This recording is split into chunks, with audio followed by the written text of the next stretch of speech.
Hello and welcome to Piano Shack with me, Woody. Yes, this is the recently released YAMAHA Montage M6, the flagship synthesizer workstation from Yamaha. I mentioned to them that many of you requested that I do a review and cover the Montage, and they hooked me up. So this one is on loan to me, just a loaner, for a few months. So let's get to know it together. So straight away, I want you to know I won't be playing it in this video, but I've got you covered because I'll leave a link to a playlist with lots of playing demonstrations of the piano sounds, which I'm going to record later today, electric pianos, the ANX analog synthesizer engine, the FMX engine, all the goodies that this one has. But we won't do that today. I just want to share you my first impressions. I want to get to know this thing, the layout, the feel of it, and I'll share that with you on this video. Okay, first impressions. Wow, this thing is a unit. This is the blueprint for how you should put together a professional synthesizer workstation. It's unbelievable. Everything entirely made of metal and thick metal. And yes, this thing is heavy. It's solid. And I find that to be very reassuring in a keyboard. We also get the wonderful, look at me, I can play it at the back just as easily as I can play it at the front. This is a very long, full-length synthesizer action. On the M6, we get synthesizer keys, same on the M7. M8 has your weighted hammer action keys, but these are the very best synth action keys you can get. They are absolutely wonderful, just like they always have been on the Montage and the Motif range. By the way, the same keys that are used in the Genos, to the best of my knowledge, but they do feel even more premium and nice in this solid metal enclosure. It's absolutely glorious. I've just realized I forgot to put down the sound treatment. I normally throw down a few sound blankets here in the room before making a video. Otherwise it's a very echoey room, but I forgot to do that. So apologies for that. Why don't we come in a little bit closer here and I'll give you an overview of the front panel. Okay, let's start here on the left.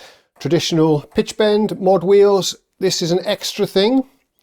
A very nice illuminated ribbon controller and a few other assignable buttons here I can see as well. Portamento control dedicated there on the front panel. Yes, it's also interesting to compare this with my Modi X. We get a whole lot more buttons here on the front panel, which is really great in a performance situation or if you want to do some quick editing. Okay, I just took off my manky plaster. I apologise for having that on, a slight injury here on my hand. Okay, this part of the panel is where we get a lot going on, and it can be a little bit intimidating and bewildering and overwhelming on first glance, but let's try and decipher this and see what's going on. Here we have our part buttons. This instrument is performance based. A performance can contain up to 16 different parts. These are the volume controls with a nice LED strip for all of the parts. Currently we have 1, 2, 3, 4 enabled here. Buttons here to access the parts, to do some quick editing as well. Very nice. What else do we have going on? AD inputs here on the left. And here we have a quick edit mode. Wow. This screen is very impressive. I'm going to give you a close look at that in just a second, but these knobs basically control the parameters displayed on this screen. This is new for the Montage M, and you can jump between different pages of synth parameters by using the buttons here above the screen. You see there are tabs. Let's get you closer in on the screen so we can see what's going on. I will zoom in for you in just a second, but one other obvious difference with the Modi X is that you only get 4 faders on the Modi X. Here you get 8. I think the button here will allow you to jump between the different banks of 8s, perhaps. There's a common button there. We need to figure all of this out. This is a complicated instrument, no doubt about it. Okay, so hopefully I've got you a nice zoomed in image now here on the screen without too many reflections. It's a little bit tricky getting the right angle here. But what we see here is a nice big LCD display, displaying in very large text, I'm happy to say, actually larger than what we get on the main screen, which we'll check out in just a minute. But you're getting to see all the synthesizer parameters. It's quite impressive. This, I believe, is the ANX, the analog modeling. You can see we can change the waveforms here with a nice graphical representation, the pitch. We can tab between the different oscillators here as well. The filter page is impressive. Look at this. You get a nice diagram of what the filter looks like. And if we crank up the resonance, even a graphical representation of the resonance. Everything really nice, isn't it? Let's see if we can get some envelope action going on here. So yeah, there we have the pitch, or the amplitude envelope rather. Look at that, also a nice graphical illustration. Page jump, I'm just verifying, yeah, takes you to the same page in the main screen if you want to do any more in-depth editing. This is your quick edit area on the synth. Works really well. Okay, here we have the iconic super knob seen on the previous montage and the Mode X, of course. I always get a kick from operating this thing. It feels absolutely superb. It might seem a bit gimmicky perhaps, but it's a great way. It's like a macro control. You can assign this to manipulate several synthesizer parameters. And I always get a kick from this. Watch as I turn it. You can see all of these knobs changing their value in time. So you can automate or modulate many different sources or destinations, I think is the correct word. I'm not a synthesizer guru. You can control many parameters at the same time by assigning them to the super knob. It's very cool. You can even automate the super knob to make it sweep for you automatically, which you'll see in a lot of presets. Very cool. The super knob does typically by default pulse with the tempo, which is not doing. That is a setting. You can switch that off if you want, if you don't like the big flashing illuminated knob. I like it actually. It's nice to see at a glance what the tempo is. This, by the way, was not a brand new unit. You might be able to see it's a little bit dusty. This is on loan to me from Yamaha, as I said, and I think it was one of their demonstration units that was doing many of the video demos that you may have seen online. Actually, we'll take a look at some interesting live sets that we have programmed that we might be able to play a little bit of in a separate video. Here we have our scene controls. You can store in these scenes a snapshot of all of these control values for instant recall during a performance. So you can have like a snapshot for different parts of a song, chorus, bridge, verse, and so on. You can even store the position of the super knob in these scenes as well. Again, on the Mode X, we only got 4 scene buttons, although you could access the other ones with a button combination. But here we get access to 8 scenes on the front panel. Awesome.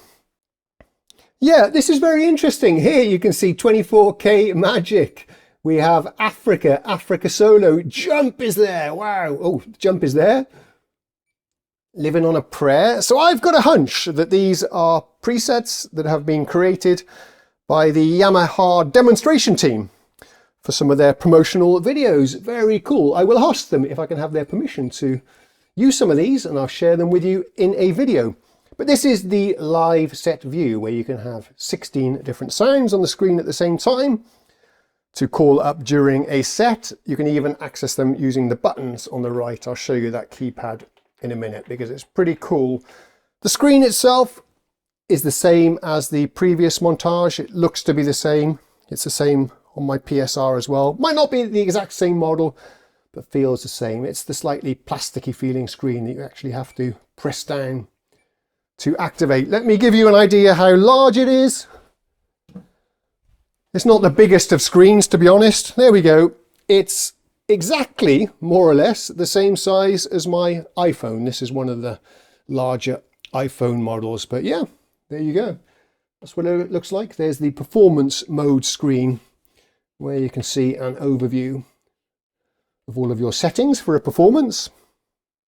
Also new are these 6 buttons on the bottom here with a LED illumination. So these are soft controls depending on what's displayed on the screen. You get different functions. This is also a handy way to quickly make edits. Yeah, very nice. These are endless rotary encoders, as you might expect. Okay, it's a bit awkward for me to access the instrument with the camera tripod and the lighting, but let's do our best. Here we have transport controls, I can see, and the normal navigation controls here. Very quick and fast to step up and down through the presets, exit, enter, and so on. And what else do we have? Tempo controls here, song settings. Yes, this does have a very advanced sequencer. Pattern and song sequencer on board. Here are our main modes, the performance mode and the live set mode as demonstrated earlier. We can choose sounds from a live set using this grid. This is a 4x4 grid corresponding to what we see on the screen. Very nice. Or you can press category, and now we are in category mode where you can select a piano, for example, or a synthesizer comp sound, ethnic, and so on and so on, and they're being displayed on the screen there. Finally, yeah, there are some bank and page buttons here, which I've seen being used in the live set mode. And fun little audition button here, which can be used to very quickly play a little musical phrase for whatever performance you have selected. I neglected to mention it earlier, but this is a aftertouch keyboard, monophonic aftertouch, which responds really nice actually. I was very happy with the aftertouch curves on this. If you want polyphonic aftertouch, then that is available on the M8X. I'll give you a quick look around the back if any of you are interested. It's a little bit boring, but we need to cover it because it's important.